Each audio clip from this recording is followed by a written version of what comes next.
Hey guys, this is Preeti. Welcome back to my channel. Guys, आज हम बात करेंगे 2014 survival horror thriller from the dark के बारे में। कहानी की शुरुआत होती है आयरिश कंट्री साइड से। हम एक फार्मर को देखते हैं जो अपने फार्म में अकेले कुछ खुदाई कर रहा था। अचानक उसकी कुल्हाड़ी किसी चीज से टकराती है। जब वो हाथ से मिट्टी हटाकर देखता है तो उसे जमीन के अंदर किसी की लाश दिखती है। इसके नाखून बहुत ही लंबे थे। देखने से कोई नॉर्मल ह्यूमन बीइंग तो लग नहीं रहा था। ये फार्मर बहुत डर जाता है। आसपास कोई था भी नहीं जिससे मदद मांग सके। अंधेरा हो चुका था तो वह अपना टॉर्च लेने जाता है ठीक से देखने के लिए, मगर जब तक वो लौटता है वो लाश गायब हो चुकी थी।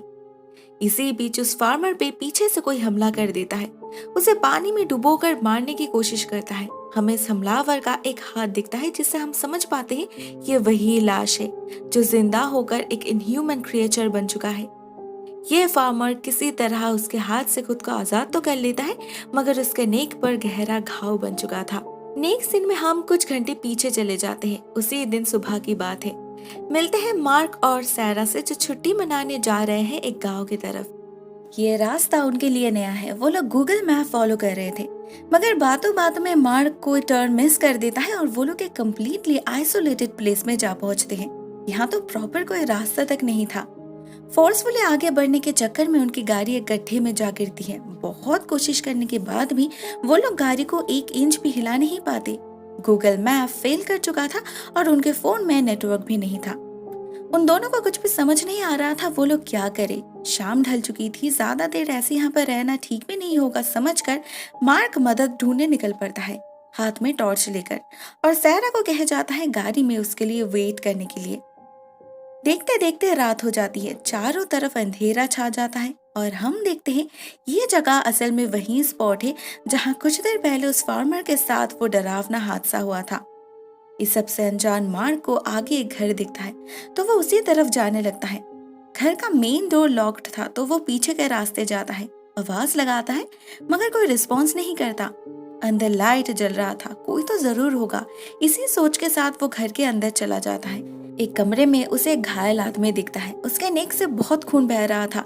मार्क उससे पूछता है ये कैसे हुआ, मगर वो कुछ जवाब नहीं देता। असल में ये वही फार्मर था। उस घाव के कारण उसकी हालत खराब हो चुकी थी और वो कुछ कहने के हालत में ही नहीं था।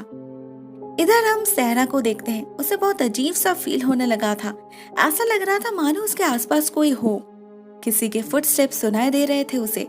वो गाड़ी से निकलकर स्मोक करने जाती है तो लाइटर के रोशनी में हमें किसी के हाथ नजर आते हैं क्लियरली। ये वही क्रिएचर था जो गाड़ी के आसपास मंडरा रहा था। एक पॉइंट पर तो सैरा भी डर जाती है। वो झट से गाड़ी के हेडलाइट्स ऑन कर देती है और साथ ही साथ किसी का साया वहां से हट जाता है। डरते डरते सैरा आगे बढ़ती है चेक करने तो उसे रास्ते पर मार्क पकड़ लेता है। वो लौट चुका था सैरा को ले जाने के लिए। उन्हें उस आदमी की मदद करनी होगी। सैरा और मार्क अंधेरे रास्ते से गिरते पड़ते किसी तरह फार्म हाउस में जा पहुंचते हैं, मगर इस बार घर के सारे लाइट्स ऑफ थे। इनफैक्ट किसी ने बल्ब्स को तोड़कर फेंक दिया था और वो आदमी भी कहीं दिखाई नहीं दे रहा था। सैरा को ये सब कुछ बहुत क्रीपी लगता है। वो मार्क से लौटने के लिए भी कह रही थी बार बार, मगर मार्क को तो उस आदमी को हॉस्पिटल ले जाना था। वो पूरे घर में उसे ढूंढने लगता है और तभी हमें सैरा के पीछे एक साया दिखता है, उस फार्मर का। जैसे ही वो लोग रोशनी फेंकते हैं वो गायब हो जाता है और फिर अचानक कहीं से आकर उन्हें धक्का देकर ऊपर की तरफ भागता है। मार्क जाता है उसके पीछे पीछे, साथ में सैरा भी। ऊपर भी सारे लाइट्स टूटे हुए थे, सिर्फ एक टेबल लैंप था जो ठीक था। मार्क उसे ऑन करता है और उसी रोशनी से उसे फिर से सहरा के पीछे वो आदमी दिखता है। वो समझ नहीं पाता ये आदमी उनके साथ लुका छुपी क्यों खेल रहा है। वो फिर से उसका पीछा करता है और इस बार वो आदमी मार्क पर हमला कर देता है। सैरा देखने जाती है तो उसके हाथ में जो टॉर्च था उसकी रोशनी उस आदमी पर पड़ती है, जिससे वो आदमी अजीब तरह से घुर्राने लगता है, किसी जानवर की तरह, जैसे उसे बहुत तकलीफ हो रही हो। और फिर वो खिड़की से कूद भी जाता है। सैरा और मार्क दोनों ही अचानक ऐसे हमले से डर गए थे। वो लोग गाड़ी में वापस जाने लगते हैं, मगर जब तक नीचे पहुंचते हैं तब तक वो आदमी कहीं गायब हो चुका था। वहां सिर्फ उसका खून पड़ा था। अंधेरे रास्ते से गुजरते वक्त वो दोनों फिर से रास्ता भटक जाते हैं और पानी के पास जा पहुंचते हैं जहां उस क्रिएचर ने उस फार्मर पर हमला किया था। अभी वही क्रिएचर मार्क पर भी हमला करता है और उसे खींचकर पानी में ले जाता है। मार्क किसी तरह बच तो जाता है मगर वो बहुत ज्यादा डर गया था। उनके साथ साथ हमें भी पहली बार वो क्रिएचर दिखता है जो उन्हें चेस कर रहा था। ऐसे में गाड़ी तक पहुंच पाना नामुमकिन था, तो वो दोनों फार्म हाउस वापस जाने की डिसाइड करते हैं। किसी तरह आ तो पहुंचते हैं मगर ये क्रिएचर भी उनका पीछा नहीं छोड़ता। वो भी उनके पीछे पीछे उस घर तक पहुंच चुका था। घर के दीवारों पर से ऐसे चढ़ने लगा था जैसे कोई छिपकली हो, और फिर ऊपर से चीजें फेंक कर सैरा को जख्मी भी कर देता है।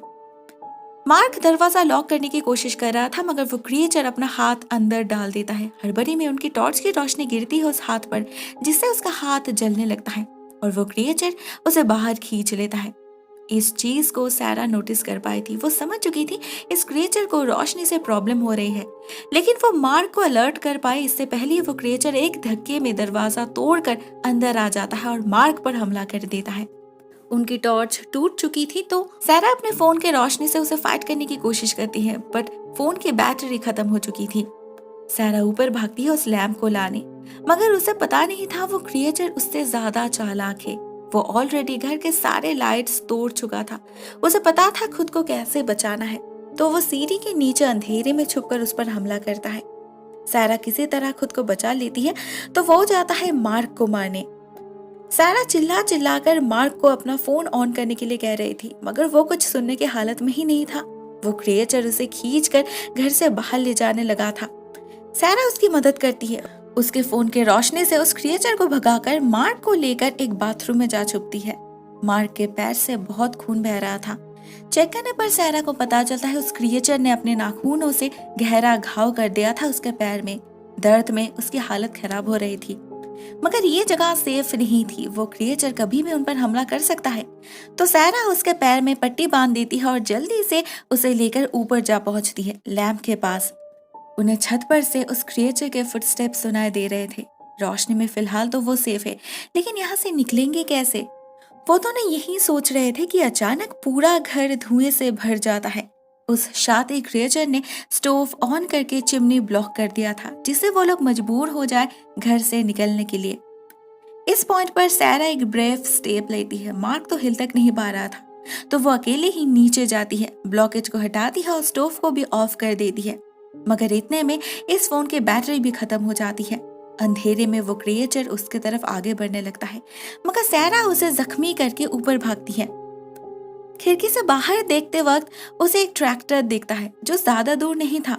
वो मार्क के हाथ में वो लैंप थमाकर खुद भागती है उस ट्रैक्टर की तरफ। मार्क पूरा रास्ता उसे लाइट से गाइड कर रहा था, मगर कुछ देर बाद वो लैंप बंद हो जाता है और अंधेरे में सैरा चिल्लाने लगती है। वो क्रिएचर उसके बिल्कुल पास आ चुका था, लेकिन सैरा हिम्मत नहीं हारती। किसी तरह उस ट्रैक्टर तक जा पहुंचती है और चाबी ढूंढने लगती है। ठीक तभी उस पर वो क्रिएचर हमला कर देता है।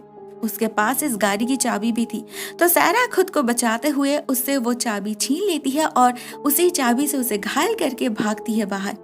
जैसे ही ये क्रिएचर उसे ढूंढते हुए बाहर जाता है, सैरा गाड़ी स्टार्ट करके उसके ऊपर से चला देती है। हम देखते हैं ये तो वही फार्मर है जो अभी खुद भी एक इनह्यूमन क्रिएचर बन चुका है। गाड़ी के लाइट्स उस पर पड़ते ही उसका पूरा शरीर फ्रीज हो जाता है और गाड़ी के धक्के से टूट कर बिखर जाता है। सैरा जल्दी से भागती है मार्क के पास, गाड़ी को दरवाजे के सामने पार्क करती है और उसे लेने ऊपर जाती है, मगर मार्क गाड़ी के पास आते ही सबसे पहले सारे लाइट्स तोड़ देता है, जिसे देखकर सैरा समझ जाती है उस क्रिएचर के हमले के कारण मार्क के शरीर में भी इन्फेक्शन फैल चुका है। वो भी अभी क्रिएचर बनने वाला है। सैरा जल्दी से घर के कोने में जाकर छुपती है। जैसे ही मार्क आता है उसके पास, वो उसे लाइटर से डराकर भगा देती है। एक ड्रॉयर में से उसे एक मैच बॉक्स और कुछ कैंडल्स मिलते हैं। अभी यही उसकी रक्षा कवच है। कैंडल स्टैंड को हाथ में लेकर सैरा नीचे जाने लगती है तो उसे सीढ़ी पर मार्क मिलता है। वो हड़बड़ी में नीचे गिरते वक्त बेहोश हो गया था। सैरा को उसके पास एक बॉक्स मिलता है जिसके अंदर एक अंगूठी थी। मार्क आज सैरा को शादी के लिए प्रपोज करने वाला था। वो दोनों एक साथ अपनी जिंदगी बिताने वाले थे। न जाने ये सब क्या हो गया। सैरा मार्क को बचाने की डिसाइड करती है। वो उसे खींचकर गाड़ी में ले जा रही थी, मगर वहां तो वो क्रिएचर बैठा था। तो सैरा मार्क को बाथरूम में ले जाती है और उसके हाथ बांधकर वहीं बैठ जाती है।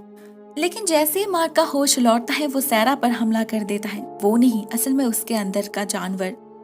लेकिन मार्क खुद को रोकने की कोशिश कर रहा था। सैरा को भागने के लिए कहता है, इवन खुद को चोट भी पहुंचाता है, मगर शायद वो अपने काबू में नहीं था।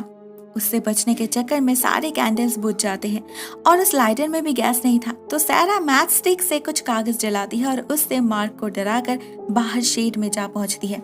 मार्क कंप्लीटली ट्रांसफॉर्म्ड हो चुका था। वो बिल्कुल उस क्रिएचर की तरह बर्ताव करने लगा था। सैरा एक एक करके मैच स्टिक जलाकर उसे भगाने की कोशिश करती है, मगर एक पॉइंट पर मार्क उसकी एक उंगली काट लेता है। सैरा को अपने सामने एक बल्ब दिखता है जिसका स्विच उसके ठीक पीछे था। जैसे ही मार्क उसके सामने आती है, सैरा उस स्विच को ऑन कर देती है और देखते ही देखते मार्क का शरीर सॉलिड हो जाता है, फ्रीज हो जाता है और सैरा उसे तोड़ देती है।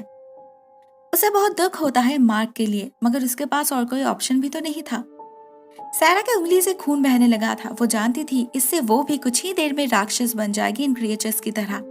वह ऐसा होने नहीं दे सकती, तो वह अपनी उंगली को ही काट डालती है और इस कटे हुए उंगली को बेट की तरह यूज करती है मेन क्रिएचर को ललचाने के लिए।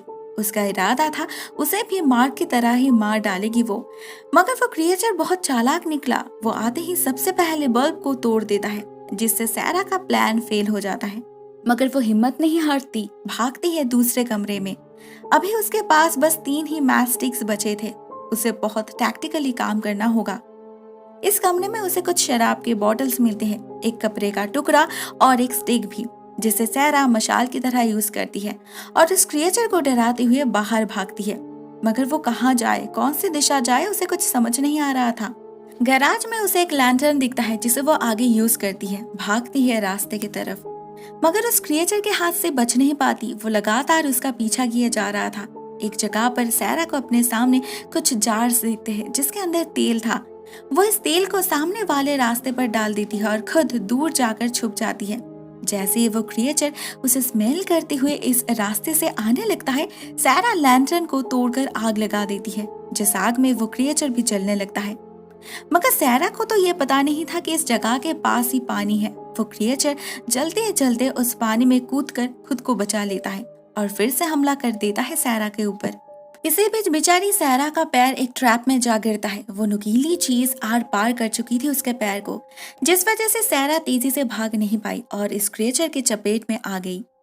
उसके बचने की कोई उम्मीद नहीं थी, फिर भी वो बच निकलती है। उसी नुकीली चीज को इस क्रिएचर के सीने में घुसा देती है सैरा, बिल्कुल उसके हार्ट में, जिससे उस क्रिएचर की वहीं पर मौत हो जाती है और सैरा भी बेहोश होकर गिर जाती है। जब उसका सेंस लौटता है तब तक सुबह हो चुकी थी। सैरा किसी तरह क्रॉल करते हुए आगे बढ़ने लगती है। वो बहुत ज्यादा टायर्ड हो चुकी थी, साथ में घायल भी, मगर उसे तसल्ली भी थी उस क्रिएचर को खत्म करने की। लेकिन तभी हमें उसके चेहरे और नेक पर स्क्रैचेस दिखते हैं जहाँ से खून निकल रहा था। ये नाखून के निशान थे जो उस फार्मर और क्रिएचर ने दिए थे। तो फिर सैरा इन्फेक्टेड क्यों नहीं हुई? इस सवाल का जवाब हमें क्लियरली नहीं मिलता, क्योंकि यहीं पर ये फिल्म एंड हो जाती है। मगर हाँ, हम सैरा को उस रोशनी की तरफ देखकर फ्लिंच करते हुए जरूर देख पाते हैं, जैसे उसे कोई डिस्कम्फर्ट फील हो रही हो। इसका मतलब यही है कि उसके अंदर भी वो क्रिएचर जागने लगा था, जिसे सूरज की रोशनी सहन नहीं हो रही। शायद घाव गहरा नहीं था, इसीलिए इन्फेक्शन स्प्रेड होने में देर लगी, मगर सैरा भी उसके चपेट से बच नहीं पाई। दोस्तों, इस फिल्म में इस क्रिएचर के हिस्ट्री को लेकर ज्यादा कुछ बताई नहीं गई। सिर्फ इतना ही पता चला कि वो एक वैम्पायरिक क्रिएचर है, इंसानों का शिकार करता है। वो जिसे भी घायल करता है वो भी उसी की तरह बन जाता है। उसे शायद बहुत साल पहले किसी तरह मार कर दफना दिया गया था, मगर उस फार्मर ने उसे जगा दिया। इसका मतलब यही भी है कि उसे परमानेंटली मारा नहीं जा सकता, सिर्फ कुछ सालों के लिए वो सो जाता है। इनसे रोशनी सहन नहीं होती, रोशनी में आते ही इनका शरीर फ्रीज हो जाता है, मगर वैम्पायर्स तो जल जाते हैं। मतलब ये कोई मिक्स्ड क्रिएचर है, वैम्पायर की तरह है भी और फिर दूसरी कोई कैटेगरी भी है। That's all. May be logic उतना नहीं है इस फिल्म में, मगर एंटरटेनमेंट के लिए हमेशा लॉजिक की जरूरत भी नहीं होती ना। मुझे तो ये कहानी काफी पसंद आई। आपको वीडियो कैसी लगी? Write down in the comment section. आज के लिए बस इतना ही दोस्तों। Thank you so much for watching this video. बहुत जल्द मिलते हैं किसी और नए वीडियो के साथ। तब तक के लिए टेक केयर, टाटा।